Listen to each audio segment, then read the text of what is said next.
Hello everyone. आज हम पढ़ेंगे पाठ 5 नाम की इच्छा। जून का महीना था। दोपहर का समय और धूप कड़ी थी। ड्रिल मास्टर साहब ड्रिल करा रहे थे। मास्टर साहब ने लड़कों को एक लाइन में खड़े होकर डबल मार्च करने का ऑर्डर दिया। लड़कों की लाइन ने मैदान का एक चक्कर पूरा कर दूसरा आरंभ किया था। अनंतराम गिर पड़ा। मास्टर साहब ने पुकारा, हॉल्ट। लड़के लाइन से बिखर गए। मास्टर साहब और दो लड़कों ने मिलकर अनंत को उठाया और बरामदे में ले गए। मास्टर साहब ने एक लड़के को दौड़कर पानी लाने का हुक्म दिया। 2-3 लड़के स्कूल की कॉपियां लेकर अनंत की हवा करने लगे। अनंत के मुंह पर पानी के छींटे मारे गए। उसे होश आते आते हेडमास्टर साहब भी आ गए और अनंतराम के सिर पर हाथ फेरकर पुचकार कर उन्होंने उसे तसल्ली दी। स्कूल का चपरासी एक तांगा ले आया। 2 लड़कों के साथ ड्रिल मास्टर अनंतराम को उसके घर पहुंचाने गए। स्कूल भर में अनंतराम के बेहोश हो जाने की खबर फैल गई। स्कूल में सब उसे जान गए। धूप में दौड़ते समय गुरदास लाइन में 2 लड़कों के बाद था। यह घटना और कांड हो जाने के बाद वह सोचता रहा, अगर अनंतराम की जगह वही बेहोश होकर गिर पड़ता तो वैसे ही उसे चोट आ जाती तो कितना अच्छा होता। आ भरकर उसने सोचा, सब लोग उसे जान जाते और उसकी खातिर होती। श्रेणी में भी गुरदास की कुछ ऐसी ही हालत थी। गणित के मास्टर साहब सवाल लिखवाकर बेंचों के बीच में घूमते हुए नज़र डालते रहते थे कि कोई लड़का नकल या कोई दूसरी बेजा हरकत तो नहीं कर रहा। लड़कों के मन में यह होड़ चल रही होती कि सबसे पहले सवाल पूरा करके कौन खड़ा होकर बताता है। गुरदास बड़े यत्न से अपना मस्तिष्क कॉपी में गड़ा देता। उंगलियों पर गुणा और योग करके उत्तर तक पहुंच ही रहा होता कि बनवारी सवाल पूरा करके खड़ा हो जाता। गुरदास का उत्साह भंग हो जाता और 2-3 पल की देर यूं भी हो जाती।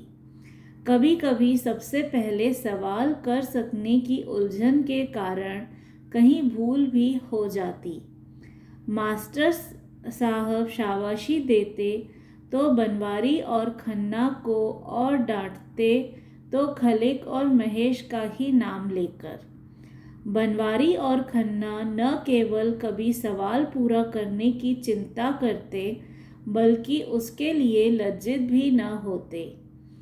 नाम जब कभी लिया जाता तो बनवारी, खन्ना, खलिक और महेश का ही, गुरदास बेचारे का कभी नहीं।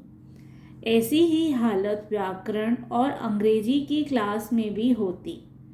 कुछ लड़के पढ़ाई लिखाई में बहुत तेज होने की प्रशंसा पाते और कुछ डांट डपट कर बेंच पर खड़े कर दिए जाने से लोगों की नज़र में चढ़कर नाम कमा लेते। गुरदास बेचारा दोनों तरफ से बीच में रह जाता। इतिहास में गुरदास की विशेष रुचि थी।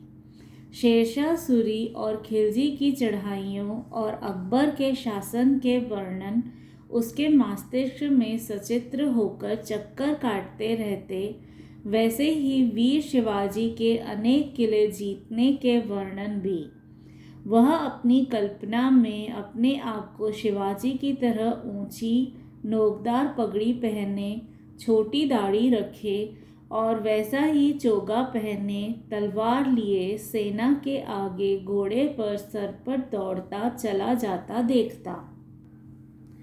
इतिहास को यूं मनस्थ कर लेने या इतिहास में स्वयं समा जाने पर भी गुरदास को इन महत्वपूर्ण घटनाओं की तारीखें और सन याद न रहते थे, क्योंकि गुरदास के काल्पनिक ऐतिहासिक चित्रों में तारीखों और सनों का कोई स्थान न था।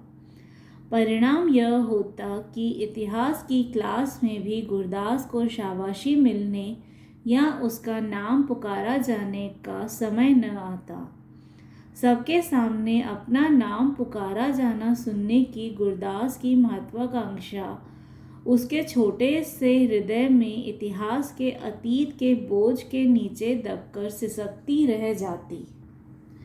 तिस पर इतिहास के मास्टर साहब का प्रायः कहते रहना कि दुनिया में लाखों लोग मरते जाते हैं, परंतु जीवन वास्तव में उन्हीं लोगों का होता है जो मरकर भी अपना नाम जिंदा छोड़ जाते हैं, गुरदास के सिसकते हृदय को एक और चोट पहुंचा देता। गुरदास अपने माता पिता की संतानों में 3 बहनों का अकेला भाई था। उसकी माँ उसे राजा बेटा कहकर पुकारती थी। स्वयं पिता रेलवे के दफ्तर में साधारण क्लर्की करते थे। कभी तो कह दें कि उनका पुत्र ही उनका और अपना नाम कर जाएगा। ख्याति और नाम की कमाई के लिए इस प्रकार निरंतर दी जाती रहने वाली उत्तेजनाओं के बावजूद गुरदास श्रेणी और समाज में अपने आप को किसी अनाज की बोरी के करोड़ों एक ही से दानों में से एक साधारण दाने से अधिक अनुभव न कर पाता था। कभी कभी गुरदास कल्पना करने लगता कि वह मर गया है, परंतु अखबारों में मोटे अक्षरों में छपे अपने नाम को देखकर मृत्यु के प्रति विद्रूपता से मुस्कुरा रहा है। मृत्यु उसे समाप्त न कर सकी। आयु बढ़ने के साथ साथ गुरदास की नाम कमाने की इच्छा बढ़ती जा रही थी, परंतु उस स्वप्न की पूर्ति की आशा उतनी ही दूर भागती जान पड़ रही थी।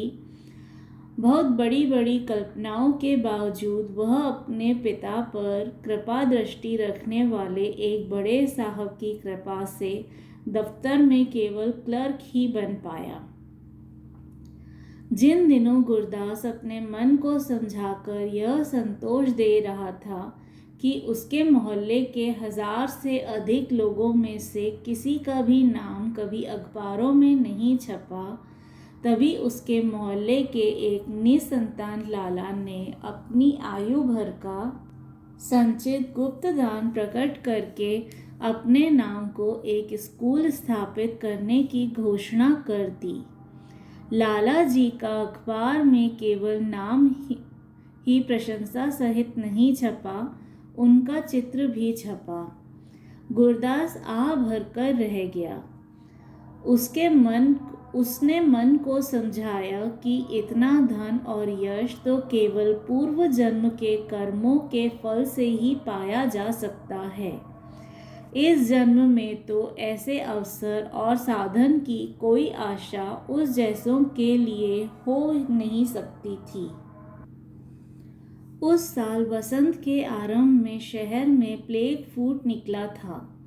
दुर्भाग्य से गुरदास के गरीब मोहल्ले में गलियां कच्ची और तंग होने के कारण बीमारी का पहला शिकार उसी मोहल्ले में दुलारे नाम का व्यक्ति हुआ। मोहल्ले की गली के मुहाने पर रहमान साहब का मकान था। रहमान साहब ने आत्मरक्षा और मोहल्ले की रक्षा के विचार से छूत की बीमारी के अस्पताल को फ़ोन करके एम्बुलेंस मंगवा दी। बहुत लोग इकट्ठे हो गए। दुलारे को स्ट्रेचर पर उठाकर मोटर पर रखा गया और अस्पताल पहुंचा दिया गया। म्युनिसिपैलिटी ने उसके घर की साफ सफाई की। मोहल्ले के हर घर में दुलारे की चर्चा होती रही। गुरदास संध्या समय थका मांदा और झुंझलाया हुआ दफ्तर से लौट रहा था। भीड़ में से अखबार वाले ने पुकारा, आज शाम का ताज़ा अखबार।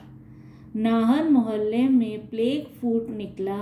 आज की खबरें पढ़िए।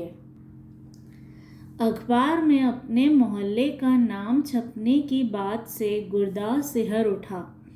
उसके दिमाग में आया, ओह, दुलारे की खबर छपी होगी।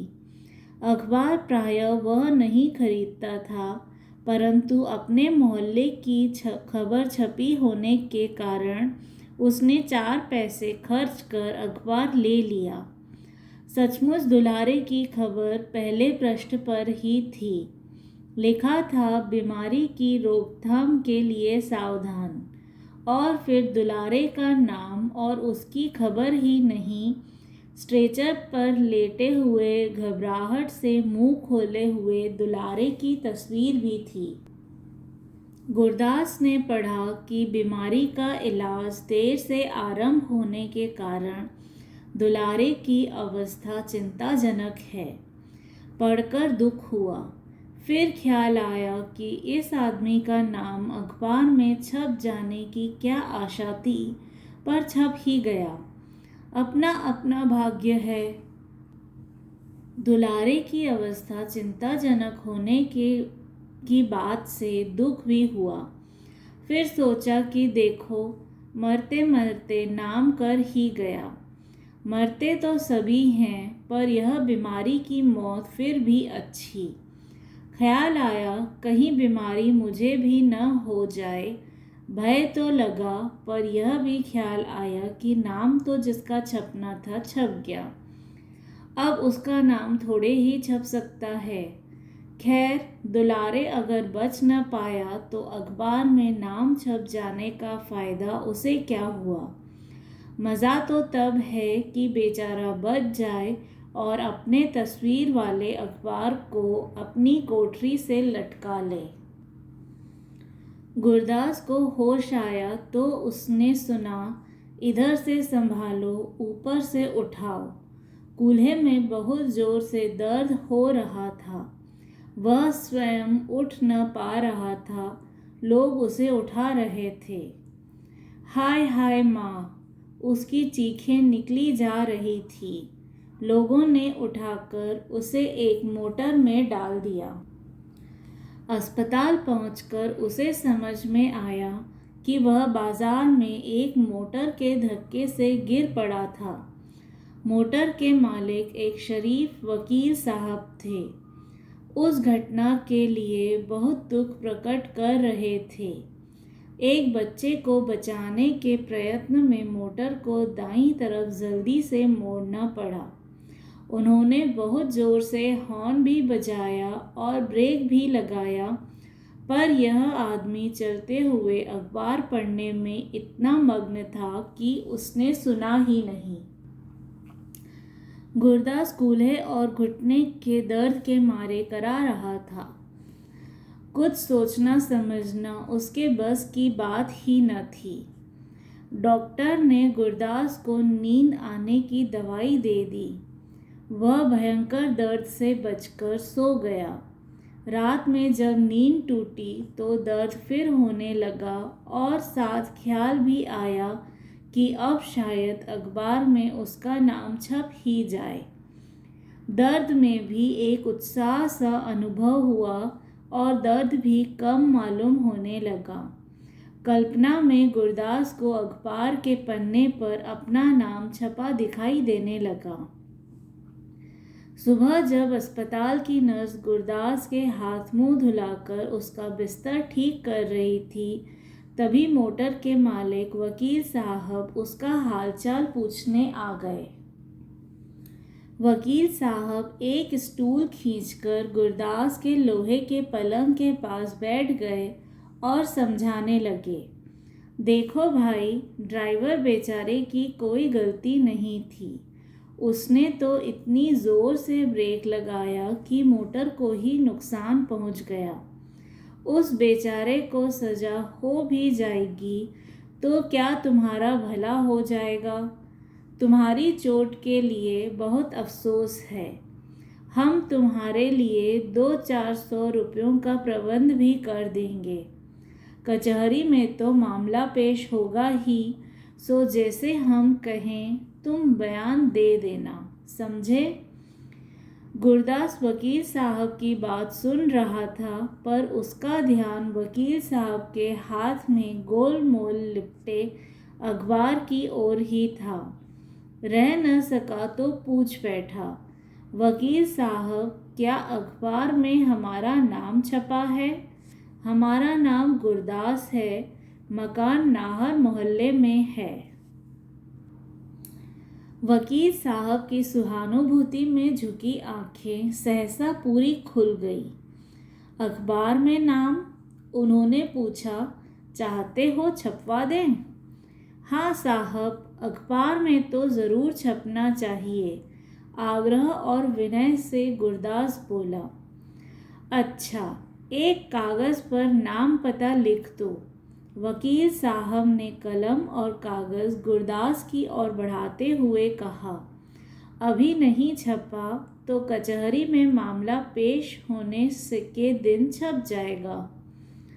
गुरदास को लंगड़ाते हुए ही कचहरी जाना पड़ा। वकील साहब की टेढ़ी जिरह का उत्तर देना सहज न था। आरंभ में ही उन्होंने पूछा, तुम अखबार में नाम छपवाना चाहते थे? जी हाँ, गुरदास को स्वीकार करना पड़ा। तुम्हें उम्मीद थी कि मोटर के नीचे दब जाने वाले आदमी का नाम अखबार में छप जाएगा? वकील साहब ने प्रश्न किया। जी हाँ, गुरदास को झिझका, पर उसने स्वीकार कर लिया। अगले दिन अखबार में छपा।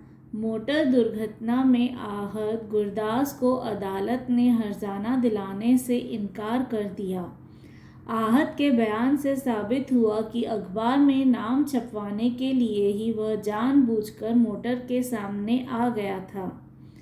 गुरदास ने अखबार में अपना मुंह ढांप लिया। किसी को अपना मुंह कैसे दिखाता। So this was the reading of chapter 5, नाम की इच्छा. If you have any doubt or query, you can ask me in the comment section below. Also, you can find the links to other chapters and other playlists in the description box below. Thank you everyone.